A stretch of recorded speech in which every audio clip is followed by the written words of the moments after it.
जैसे बहुत से लोगों का कुछ सपना होता है, जैसे कि घर खरीदना, कार खरीदना, या फिर अगर आप लोग आज कोई ज्वेलरी खरीदते हो 10 ग्राम की, तो आप लोगों को ऑलमोस्ट 75 से 80 हज़ार रुपये पड़ रहा है।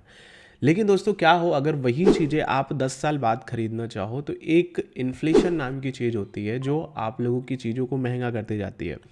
किसी भी कंट्री की इकोनॉमी को आगे बढ़ने के लिए इन्फ्लेशन बढ़ना ज़रूरी है, क्योंकि अगर इन्फ्लेशन नहीं बढ़ रहा है तो उस कंट्री की तरक्की नहीं हो रही है, वहाँ पे नए इनोवेशंस नहीं हो रहे हैं, लोगों की नई डिमांड्स नहीं आ रही है, बाहर का पैसा नहीं आ रहा है। तो हम अगर एज अ डेवलपिंग कंट्री, हमारे लिए इन्फ्लेशन बहुत ज़रूरी है। तो दोस्तों आने वाले 10 सालों में अगर आप लोग कुछ खरीदना चाहते हैं तो उसकी वैल्यू क्या होगी, अगर वो आज के करंट प्राइस अगर 1 लाख, 10 लाख, अगर 1 करोड़, चाहे वो आपकी प्रॉपर्टी हो, या फिर अगर आप लोग केवल और केवल अपनी प्रॉपर्टी की इन्फ्लेशन वैल्यू समझना चाहते हो तो ये वीडियो आप लोगों की मदद करेगी। तो आओ समझते हैं, डायरेक्टली चलते हैं कैलकुलेशन पे।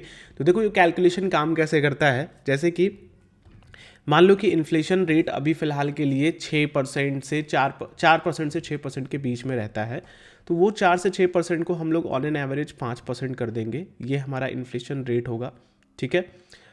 अब इस इन्फ्लेशन रेट पे हम कैलकुलेशन करेंगे। जनरली लोग 6% लेकर के चलते हैं एज अ डेवलपिंग कंट्री, और आगे चल करके हम थोड़ा ग्रोथ देखेंगे तो हम 5% तक में चीज़ें मैनेज कर सकते हैं। तो 10 सालों में अगर आप अपने आप को इमेजिन करते हो, कोई भी 1 लाख की चीज़ें खरीदते हो, ठीक है, लाइक अगर आप 1 लाख की ज्वेलरी आज खरीदते हो तो वही ज्वेलरी आपको 10 सालों बाद 1,62,889 रुपये की पड़ेगी।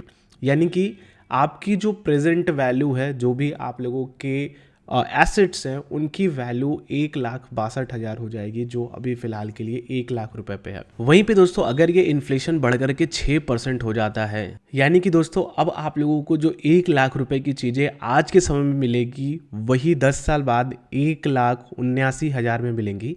अब इसको थोड़ा सा ट्रिकली आप लोग समझेंगे तो आपको और चीज़ें क्लियर होंगी और समझ में आएंगी कि अगर आप लोगों के 1 लाख की वैल्यू आज के दिन पे 1 लाख है, तो आने वाले समय पे अगर आप उसको कैलकुलेट करो, -79,085, ये आप लोगों की वैल्यू रह जाएगी। यानी कि 1 लाख की वैल्यू केवल 20,915 रह जाएगी आने वाले 10 सालों बाद। ये अप्रॉक्स आप लोग अंदाज़ा लगा सकते हो, क्योंकि आप लोगों की जो 1 लाख की वैल्यू है वो आगे बढ़ करके 79,085 पर चली जाएगी। तो आप उसको माइनस करके ओवरऑल एक अप्रॉक्स आइडिया निकाल सकते हो कि हमारा ओवरऑल पैसा 1 लाख रुपए 20,000 रुपये हो जाने वाला है।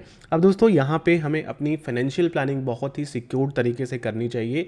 जो ऐसे इन्वेस्टमेंट ऑप्शंस होने चाहिए जहाँ पे हमें एटलीस्ट 6% से बेटर रिटर्न निकल करके आ पाए, जिससे कि एटलीस्ट हमारा जो 1 लाख रुपए है वो डिप्रिशिएट ना हो, अप्रिशिएट हो। उसके साथ साथ मान लो कि अगर आप लोगों का जो फंड है वो रिटर्न देता है 7% का, तो आप देख सकते हो कि जो आप लोगों की वैल्यू होती है आज से 10 साल बाद 6% के इन्फ्लेशन पे, वो 1,79,000 पे जाती है 1 लाख की वैल्यू। और अगर आप लोग 7% के अप्रॉक्स कम से कम इन्फ्लेशन को बीट करते हुए, तो एटलीस्ट आप लोग 96,000 पे प्लस रहोगे, ठीक है। यानी कि अप्रॉक्स आप लोग 16-17 हज़ार पॉजिटिव रहोगे, यानी कि 1,17,000 के आसपास की आपकी वैल्यू बनेगी प्रेजेंट के हिसाब से, और जिसमें 17,000 आपका प्रॉफिट होगा। तो इस तरीके से आप लोग थोड़ी अपनी फिनेंशियल प्लानिंग करते हो ना, इन्फ्लेशन को ध्यान में रख करके, तो आप आगे चल करके अपने आप को लेफ्ट आउट नहीं फील करोगे। आप सोचोगे कि यार मेरा फ्रेंड मेरे ही जितना कमाता था या फिर मेरे से कम भी कमाता था, बट आज उसके पास अच्छे एसेट्स हैं, वो एक अच्छी सिचुएशन पे है, बट मैं उससे बेटर कमाई करता था लेकिन मैं अच्छे रिटर्न नहीं निकाल पाया, या फिर मेरी स्थिति उससे बेटर अभी नहीं है, ठीक है। तो आप नीचे कमेंट करके बता सकते हो कि आप इन्फ्लेशन को बीट करने के लिए किस तरीके के इन्वेस्टमेंट ऑप्शंस में इन्वेस्ट कर रहे हो, या फिर आप कौन से ऐसे ऑप्शंस ढूंढ रहे हो। अगर आप लोग मुझसे चाहते हो कि मैं इस पर एक वीडियो बनाऊं कि कौन से इन्वेस्टमेंट ऑप्शंस हैं जो इन्फ्लेशन को बीट कर सकते हैं, तो नीचे कॉमेंट बॉक्स में छोड़ सकते हो। बाकी आप लोगों को चैनल पर भी बहुत सारी वीडियोज़ मिल जाएंगे इन्फ्लेशन से रिलेटेड। नेक्स्ट वीडियो मिलते हैं सिर्फ वीडियोज़ के लिए। इस चैनल को फॉलो कर सकते हो, जिससे कि आप अपने आप को अपग्रेड रखते रहोगे।